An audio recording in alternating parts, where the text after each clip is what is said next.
Greetings, Minecrafters! Nonsanity here, and welcome to episode 14 of Stoneblock 3. We have done all the blood magic we need to do. It's been running long enough that it's gotten plenty of the parts. Let's go over here and see. I've now got 6.2 thousand. I only needed like 4.9, I think, so we got enough. And it's time to get... I brought 2,000 of each, the nuggets and so forth, and I accidentally got more than that of these things, but that's all right. There's more in there too, and it's still generating more. I think there's a few more materials we need to make. This chest is some of the items that have EMC, that have a singularity. I should also put in the record fragments, crystal matrix, and diamond lattice, because they all have EMC as well. But of the ones that we have got left, I think are train tracks and polonium. For train tracks, we're going to reuse this, but let's go ahead and get the polonium first. I have made a place to do it. This is the way to get there. And I should probably...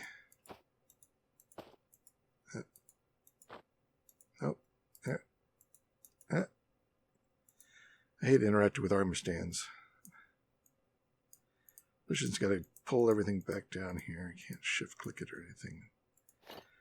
I like the mod that lets you, when they're powered by redstone, you can just crouch right click and swap your armor with the armor on the stand. But that's not in this pack, it turns out. You can see I did put the red stand there. Oh, and we should get this thing. This is a dosimeter. Right now it looks like about 100 nanosieverts. I'll just stick that over there. Hopefully we won't need it. Actually, I'm just going to go put it in my bag so it's not in the way. Alright, so yeah, I made this little thing. I used some vector plates coming back and going out. So we got, this is the way to go. And here we go. Thump. And we are here. This is the reactor room. So there's our subway to get here. This will be the reactor. I've gone ahead and built the frame of it out of reactor casings and reactor glass. This is 15 by 15 by 15. The top is still open. And we've got a box up here of parts to finish building it. And then we've got these two things, each with a project chest. But these project chests are mostly empty because I think it's going to be easier in this one to just show you the parts in place, because I think it'll be less confusing to do it that way. And for that one, because I was testing, it's still got radioactive material in it. I can't break it without irradiating the area. So we'll just do the same thing we're going to do over here. So let's get rid of the yellow. And this is our fuel production facility. So I'm not going to place each one of these blocks. We're going to sort of look at them. Starting at the top here, we've got the isotopic centrifuge. I've got an ultimate fluid tank with a Evertide amulet in it. Chemical oxidizer. Chemical infuser. Rotary condensator set to decondensating by toggling the operation. This goes from water to water vapor. Chemical infuser. So there's 3 chemical infusers. One up here, one here, one here. A chemical dissolution chamber. An electrolytic separator that takes water and splits it into hydrogen and oxygen. The other chemical infuser, and a chemical oxidizer. There's 2 of those. One here, one down here. So, isotropic centrifuge, 2 chemical oxidizers, 1 chemical dissolution chamber, 3 chemical infusers, a rotary condensator, and a electrolytic separator. These 2 take water, which comes from this tank via a pipe in the back. And the three, is it the three? No, it's this chemical oxidizer, this chemical oxidizer, and this chemical dissolution chamber. Yeah, those are the ones that take items. And they'll be coming from here, which is empty at the moment. We'll plug it in with these three materials. And get rid of the yellow when we're ready to go. But first, let's explain how these are all connected to each other. We saw the pipes in the back, so it's just a little bit of water for those two, and then 3 get items. But they're also all pushing into each other. So we're going to start down here in the lower left with the electrolytic separator. So it gets water, splits it into hydrogen and oxygen. We're dumping the excess hydrogen, and when the oxygen fills up, it just stops processing. Doesn't waste power. Now, and this comes up here, but I've dragged it over here just so it's out of the way, and we can see everything at the same time. All these things have an item, a gas, a fluid, and an energy. Energy is usually input everywhere. That's fine. Fluids is usually input anywhere. That's fine. For items in this one, it doesn't take any items. And for gases, I've got the output of 2, the cyan. You can see these have a cyan border around them. These have a blue border, and this is a red. Usually the first input is red. The second input, which this does not have, is orange. The first output is blue. And the second output, and I think this is the only machine that has a second output, is cyan. And energy is green, and usually if there's multiple inputs, like water and items, they're just all red, since they're on different tabs. So this is the output is the cyan. It's pushing out to the right of this machine, and it's auto-eject on. So that pushes it into this machine. Which, if we look at the gases, because the water vapor is a gas, input 1 is coming in from the left. So the water vapor is being pushed in from the left, and it's going into the red, which is also happened to be on the left of this GUI. It doesn't matter which side. Could have had that orange and red, but keeping it this way, it's a little clearer. Excuse me, not water vapor, oxygen. It's the oxygen that's coming in on red, going into here. It's also getting its second input on the other side, to its right, and that is this sulfur dioxide, and it's ejecting on the top, the blue, which is its sulfur trioxide output. So the sulfur dioxide is coming in from the right. Let's go over there. This one does have an item input on the back, and that's where it's getting the sulfur. And then it has it ejecting on the blue left, the sulfur dioxide. So that's pushing over here. So that gets its 2 output to the top. So we go up. Here's our next machine in the process. Another chemical infuser. 2 gases coming in. This time they are sort of in a different order because one of them is coming up from below. So the sulfur trioxide here is coming up from below on red. The second input on orange, the water vapor, is coming in from the left, and the output, the sulfuric acid, is going out to the right. So let's go over here to the left. This is the water vapor this arrow is going to water vapor. It's the deconcentrating. You can switch it. So it goes the other way, but this is the way we want. You could put an Evertide amulet in here, and it would provide the water when you're in the deconcentrating mode like this. But I found the hard way that if you have an Evertide amulet in here and you click this button, your world is destroyed. You cannot log back in. You have to restore from a backup. Better not to put the Evertide amulet in there. That's why I'm piping it in from the back, from this tank. And that has the Evertide amulet.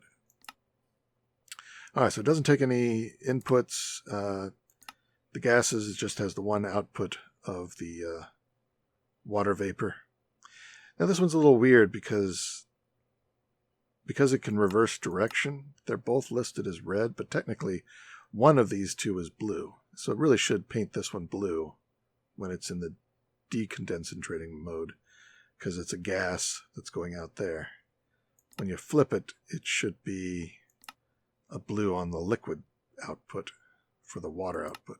But just know that this blue is the correct output, and it'll be the water vapor going out the right side. All right, so that was the inputs.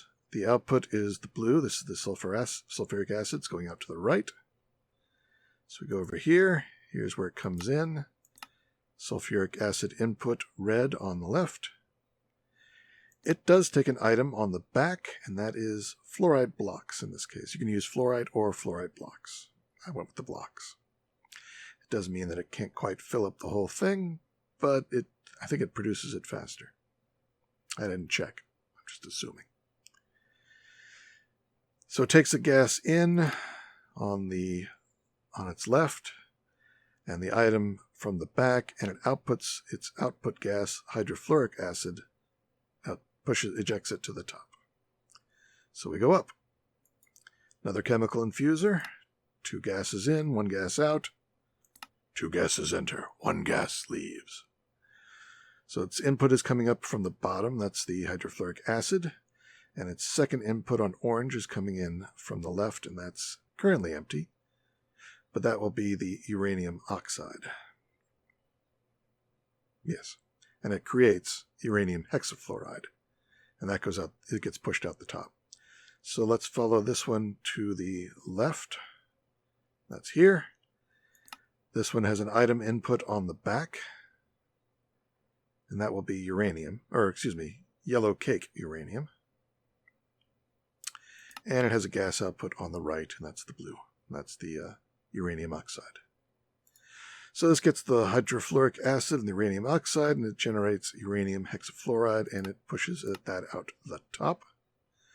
And that takes us to our last machine, the isotopic centrifuge, which just has gas in and out on the bottom. It's purple.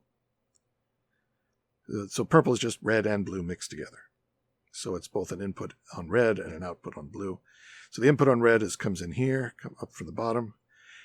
And it creates the gaseous output, which it pushes out every side except the top, which this is disabled because it's 2 block tall, and it can't push anything out the top. And where it goes from there, we'll see. All right, so I think we can go ahead and slap power onto all of these. And we can put our items in the back, and that will activate the whole system. And I probably should mute a few more of these machines here. Get that one. I guess that's the only one that's left. All right, so like I said, the water is getting piped into these two. This one's turning it into water vapor. This one's making oxygen.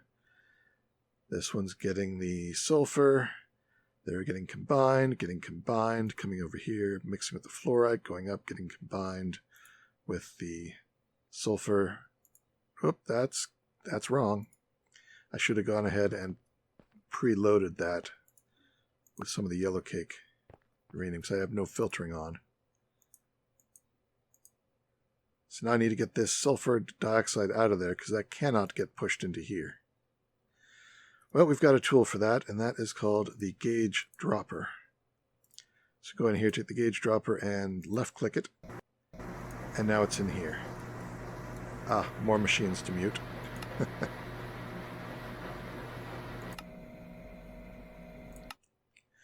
There we go. So now this gauge dropper has the sulfur dioxide, but I don't want to keep it, so I'm just going to, I think I just right-click it, or maybe crouch right-click. Crouch right-clicking worked. It empties it out. So now that's emptied out. So now we've got the yellow cake uranium in there, and it is going in here, and we are making the uranium hexafluoride, which is now backstuffed, and this is starting to backstuff, because this is backstuffed, and this is backstuffed. This is our fissile fuel. This is what this whole stack is designed to make. Now I could repeat it and have twice as much fuel production,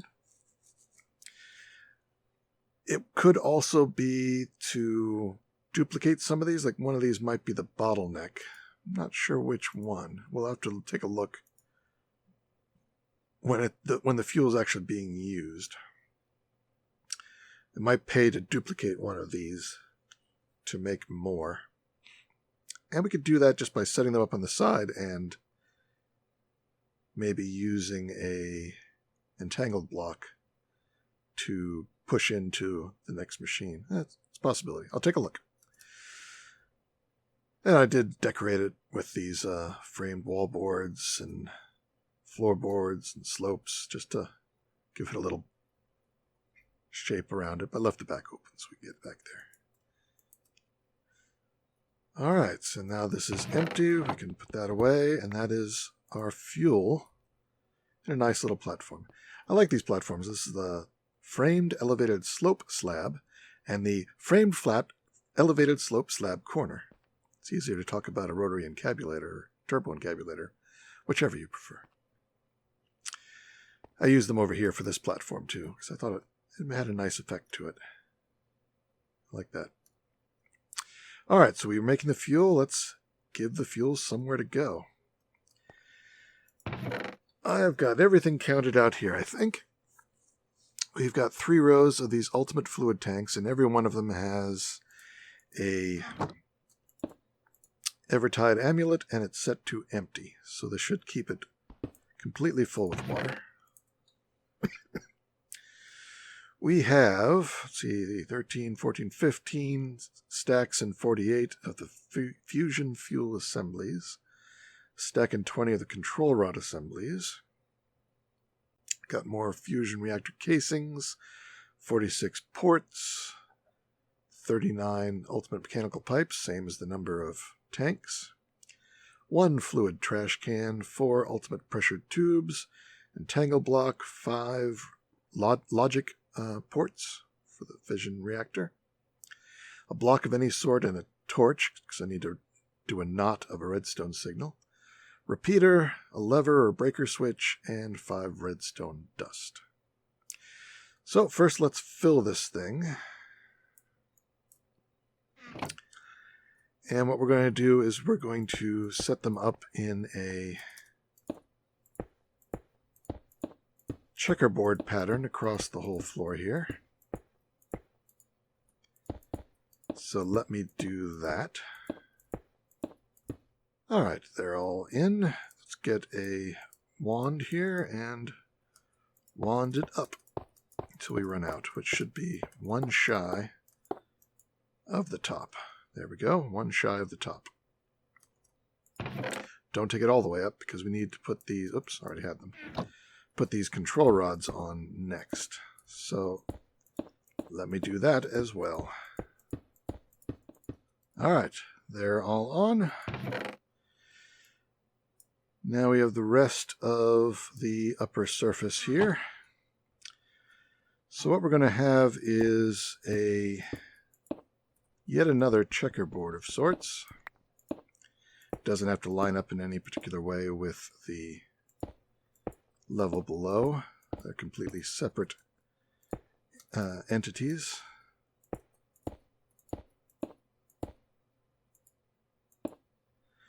But this is going to be water input. And these, I think, default to, let's see, get my configurator. So it's output waste, output coolant, input only. So input is the green.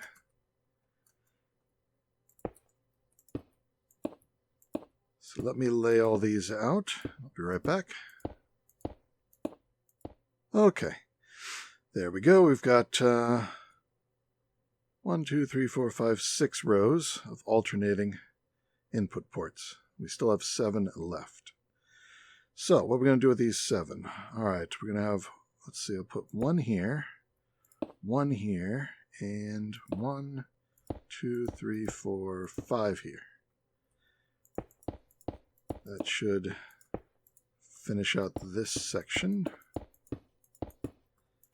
And we can just fill the rest in here. we still have some logic here to do, so I'm going to put one there. And the other 4 there. And then the rest should just be regular casing. But not where I put that one, because that's wrong. There we go. And red sparkles mean it is complete. So let's flip a few of these around here. This is going to be input. This is going to be output coolant. Oh, this is output waste. This is output coolant. These are inputs, and these are logic adapters. Now we're going to set these. If you open them up, there's a number of different things they can do. These are going to be the 4 red ones. So I'm going to do one for each of the red ones. So if we have too high temperature, if we have too much waste, if the damage is critical, or there's not enough fuel, these will light up. So let's go get the rest of our redstone stuff. So if they light up, it'll light up this redstone. Right now there's no fuel in there, so at least that one should be activated. This one will take out through that into a block, reverse it, and put it out here. Oh, and this one will be activation. So when it gets a redstone signal, it'll turn the reactor on. And when it's off, it will turn the reactor off. I think I can still activate and deactivate it myself. It's only when this changes its state that it does something. So if I broke this bit of redstone, it should turn on the reactor, but there's no fuel, so it won't do anything. So if I break that, yeah, it says on, but it's not doing anything. I put this back, it is off. All right, so that works. So this just makes sure that if anything starts going wrong, it'll scram the system and shut it down. And just so that we can disable it ourselves, it's in that orientation. If I flip this switch, it will permanently make it off, even if it likes its conditions. So I'm going to do that right now. All right, so I said that all these are going to be for water. So I'm also going to have to put down, let's see, let's break a block just so that I can right-click on these and not have to crouch. So I'm going to load all these up with these pipes and then put the water tanks on top of them and configure them to extract. And once I place that block back over there, these should connect down to the ports and start filling this thing up with water. So I'll be back when I got that done. All right, all the tanks are set up, so let's put this back. Yep, and there they all connect, and this should be full of water. Was it already full of water? I might have remembered it's water, even though I took apart most of the structure. But that should fill it as fast as we're going to need it for this setup. If I were to increase my fuel production and increase the burn rate, see, I've got it set to 50. It starts off, yeah, it did remember. It starts off in 0.01, so we'll set it there right now. But this should be enough water. All right, so we've got everything else here. I'm going to put down an entangled block. I'm not sure it's going to push out this bottom one. I'm curious, though. Where is my entangle tool? There it is. All right, so what I'm going to do is come down here and whack, well, crouch whack this block. That's cool looking. And bring it up here and put it on this. Now it's set to, there's nothing there. Is it set to push out? Eject off. All right, eject on. there fuel? No. And it was that. I had it on items. Okay, it doesn't matter. It's eject is for the whole thing. So gases eject should be ejecting out the bottom, but that does not work over the entangled blocks. It can pipe in and out, but it can't. If that thing's trying to push, it won't push out the bottom of this one. So that port down there doesn't need to be there. That's fine. It's sort of extra anyway. Instead, we're going to be using these to pipe the fuel out and into the system. And out of curiosity, did that push? No. So pushing doesn't work at all. That thing's set to push, it's not going to push out. Whereas if that block was actually here, it would be pushing out both into out the bottom and into these tubes. But right now, for this setup, we would need to set these tubes to extract. Now there should be fuel going into the system, and there is. So we could start it up, but it's going to generate steam. We need to get rid of the steam. That's what this fluid trash can is for. And this reaction port is steam output. Don't put pipes, put the trash can directly on it. It will push into the trash can as fast as it can push, which will keep the heated coolant completely empty. All right, so now we could activate it. And we got a sound effect, which I might mute or at least turn down. Let's leave it on, but hit that one. And just set it to low, so it's nice to be able to hear it when it's running. All right, our temperature is staying right at 304. Oh, it's still going up, but very, very slowly. And it'll reach equilibrium shortly. You want this graph to be nice and flat. That is a graph, by the way. Our fuel is going up, so we're making the fuel faster than we're burning it, though there may still be some backlog in that system down there that it's still going through. Let it run long enough, and we'll reach the speed at which it actually is producing the fuel from scratch, with no backlog. The coolant tank is empty, which it should always be because this trash can is directly on the port. And then this will be where the nuclear waste, which we've only got 13 millibuckets right now, that's going in there. And can turn that off now, so that's a problem. If you start it up manually with that switch on, if there's a problem, it can't report it because it won't be able to change. So if you start it by hand, make sure that switch is open, off. But it's a stable system. It's not going to blow up right now. We're running at a very, very slow rate, minimum rate. And we can actually just go ahead and turn it off right now because we need to set up something to do with the nuclear waste, and that is what this box is for. And this is the one that I couldn't really break because it still has remnants of radioactive material in it. We'll keep that tool out. We may need it. All right, so really all you need is 2 blocks to process the waste. And both of them are pressurized reaction chambers. You need one where the nuclear waste comes in, add water, sulfur dust, and power, and it outputs polonium. And I've got it set to, let's see, it inputs the items from the back, the water from wherever, which in this case also happens to be the back, power from anywhere also happens to be the back, and the gases comes in on the right, goes out on the left. So it comes in over here, goes out into this one.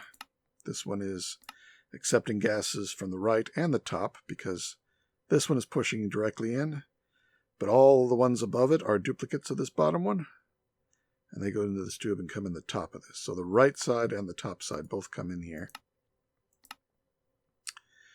And that's the polonium. And when it gets 1,000 millibuckets, it combines it with water and fluoride dust and outputs the result, which is the spent nuclear waste from the bottom. That's the gas output. The item input is the back, that's the fluorite dust, and the item output is to the left, which goes into this drawer. You can see I've got 382 right now from my previous testing. So here we need sulfur dust, here we need fluorite dust, and those are going to be provided back here. That's the only two things in this project chest. So I'll toss that away. I can go ahead and put these in because all the machines have their correct material in them all the way up. All right, now this first column of machines is difficult because it's sort of slow. I have 8 of them here. And they need 1, 2, 3, 4. 1, 2, 3, 4 inputs. I thought they needed 5. They need the nuclear waste, they need water, they need power, they need an item. Oh, yeah, 4 inputs and 1 output. Yeah, 1, 2, 3, 4 inputs and one output. It doesn't produce anything solid, it's just the gas. That's 5 sides if you just use regular pipes. But I wanted to stack them, which means that 2 sides are blocked by its neighbors, and there's only 4 available sides. So for the gases, I have them coming in on the right and going out on the left. And for everything else, I'm using some laser nodes in the back because they can, just like the Ender I/O that they're sort of designed to replace, the laser I/O can have multiple things on a side. So what I've got here, I've got a flux point. I'm using flux networks because you can pump as much power in here as you want. And I've got it, because I put it here, I went ahead and put 2 extract power cards with overclockers and pumped up to 100,000 per tick. So they're extracting a lot of power into these 2. Over here, this one's got an extraction that's also pumped up to the top speed for items coming out of here. And this tank is connected here with a fluid extraction, also bumped up to the top speed of 8,000 millibuckets per tick, or 8 buckets a tick. Probably doesn't, none of these really have to be that high, but I went ahead and did it. I connected this node to all the others. And then for every machine, I just shift-clicked an item, an energy, and a fluid card in here. They need no configuration. Their defaults are perfectly fine. This just lets it output those 3 items. And just did that for every single one of them. You can see they all have the same 3 lasers for item, power, and water. That way, those 3 things all go in the back. And that way the front can stay empty, and we've got room. We're not missing a spot. Otherwise, if we just use regular pipes, we've got to spread these out more to get pipes in between them. And that was just getting clumsy. But it needs the waste. So we're going to come up here. And this little guy here, which, if I recall correctly, this is output waste. So that's the yellow. I'm going to crouch right-click it with the linker wand. And whack this guy. So this is that particular port on the reactor, which you can see as we look at it here. It sees there's fissile fuel in there. It's still creating fissile fuel from the machine over there and filling this up. Yep, there's the fissile fuel. There was like 13 millibuckets of waste that just got pumped out and sent into some of these machines. Yeah, this was 25 millibuckets, now it's 27. So that's how they're going to get all that. And I think that's it. I think we're ready to turn this sucker on. I don't need to come up here to do it, but I like to. All right, so that's open. So the safety system is on. We can activate it. We shouldn't see any steam in here because it's being trashed. We shouldn't see any the waste in here because it's coming out here and getting processed. Water is going in and keeping that full. We don't want to ever see that start to drop. And this is going up because we're making more fuel than we're using at the current rate. Oh, and I did, in every one of these machines, if we open up the upgrades, they have 8 of 8 speed and 8 of 8 energy. So all 9 of these machines and 9 of those machines each have 8 speed and 8 power. Alright, let's take this up. We'll do it the safety way of going up a little bit at a time. I probably should have done 1 first. That's the usual amount you do. You can see our fuel is still going up, so we're making the fuel faster than this burn rate goes through it, so we can take it up higher. Our temperature is 390.11 and stable. Alright, let's take it up higher. I actually know, unless something's changed, I can take it up to 50. Always check the water whenever you raise it. Make sure it's getting enough water. If this starts cooling off, it will explode. Or if this starts emptying, it will explode. So check the water. Steam should be empty. If the steam builds up, it can explode because it gets too hot. If the waste gets too high, it can overheat and explode. Check on our fuel here. And it seems to be running through the same series of numbers. It's in the low 672,000s. It doesn't seem to be going up or down. So this 50 burn rate seems to be pretty good. And we'll give it a little bit of time to make sure there's no backlog down here that it's working through. We can also sort of look. Yeah, that's completely empty. This is waiting. Okay, so this is our bottleneck, the chemical oxidizer. So it's only how fast this produces the uranium oxide that determines how fast it's making the fuel. The hydrofluoric acid is probably all backstuffed. Yeah. You can see it just ran, and now it's going through it, and it's not running right now. So we could run this machine twice as fast by making 2 of these machines. And everything else down here, the bottom 2 rows, would be plenty enough to keep up. And there is one more sound of a machine. Electrolytic separator. So yeah, we can add another chemical oxidizer. If we add a second one, that will double our fuel speed, I think, which means we can take this up to 100 instead of 50, but we'll probably need to add more water.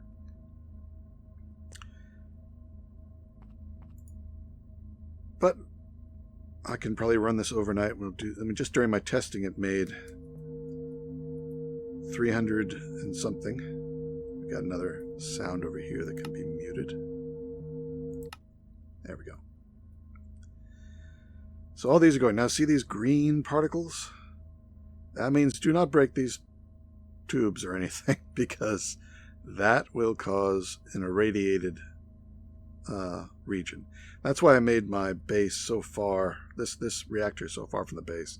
If this gets irradiated, it should not affect the base. I just won't be able to come out here without my hazmat suit on, which I do have on, so that'll protect me. I don't think there's any need for the dosimeter.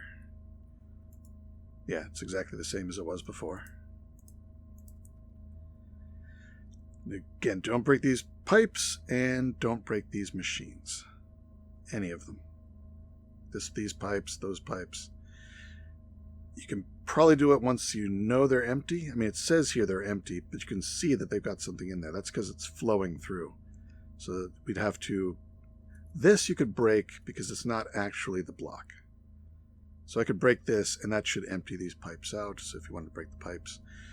But when I did this before to get ready to record, these all still had a little bit of nuclear waste in them. And you can't use the gauge to get this out by hand. That doesn't work on radioactive materials. It just won't work at all.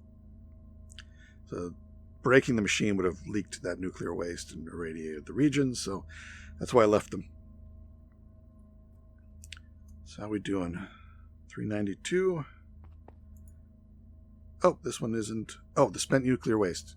it's going to back stuff. All right, we better turn this off until I can fix this last step. So this thing is generating spent nuclear waste and won't run if it's full. So we need to get rid of that. And as I said, in the gases, it's on the down. But if we were to look underneath here, it's just platform. There's nothing down there. And that's because we need this thing again. So we're going to crouch right click and select that block and come into this room here. This is where we're going to get rid of our waste. I've got 2 layers of these radioactive waste barrels. I'm going to slap this on here. And as soon as I do this, it's going to flood these pipes with radioactive waste, and we won't be able to break them again. There it goes. You can see it flickering as it's piping. Now that's going into these barrels. You can see they've got about 90 each right now. But it's going down. These barrels will remove, let's see, waste barrel. Decay rate is 1 millibucket every second, every 20 ticks. Which is good for us, but is not very realistic. Because in actual nuclear waste, it degrades per volume of the waste. But here it's degrading per container, which means the more containers you have and spread it out, the faster it decays.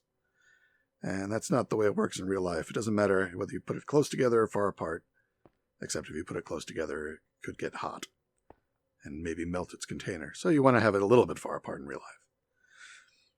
But here, we're taking advantage of it. It's already 2/3 gone. That backlog we just dumped in here.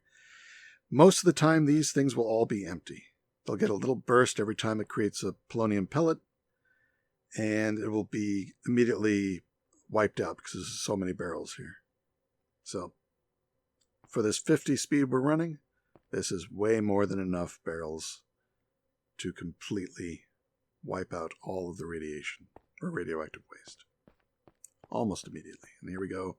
4, 3, 2, 1, empty. Now they're all empty. Whenever it creates a new polonium, it will briefly have some in them. But it went through all that backlog. All right, so how fast is it going up? Not very fast. Oh, that's right, because I turned it off. All right, now we can turn it back on again, because the whole system is complete. So now we can come down here and watch how fast the polonium builds up. Yeah, that's not too bad. And there it's got 1,000. It made some radiation, made a polonium. It's already halfway up to the next one. So it looks like we get one about every 10 seconds. Let's say. It's about every 10 seconds. Now, how many of these do we need? Let's get out a sign so we know when to stop and check our polonium here. 3. So, calculator, 1,628 times 3 is 4,884. So we will call that 4.9K. Oops, 9K. Since that's what this thing will read when it's correct. So we're about a little less than 1/10 of the way there. And I will just leave that to run. Like I said, if we really wanted it to be faster, we could duplicate this whole... Well, actually, we just need to duplicate this guy, the chemical oxidizer. Then we increase the burn rate on this up to 100, but then we may have to add more water sources. And these can go on the sides, or the back, or anywhere else you wanted to add more. So there's plenty of room to add more. I tried a couple of other things. I tried the Pipes Z mod, but they were a little slower than these. The Ender IO can pipe faster, but it does require putting lots of cards in there, and I don't know, that's that can get cumbersome. So I just went with these guys and lots of tanks. Alright, that is Polonium setup. Let me pause to see how much time we have, and maybe we can do a few more pieces of the puzzle. Well, I think that's actually a good stopping point for this episode. I did encase this thing in glass with a lid. Not that it's actually going to stop the radiation from getting out, but I thought it appropriate. And this one is a framed gate, so I can get at the polonium, which is already up to 500 now. Just in the few minutes it took me to build this. So I think we're going to call it a wrap here, and we'll do, I think it'll be the last of our materials next episode, and we may actually get to wrapping the series up, unless I decide to do any of the other things in the quest book besides just crafting stuff, which is pretty easy at this point. Anyway, this is Nonsanity signing out. I hope you enjoyed the episode. Take care, be good, and see you next time.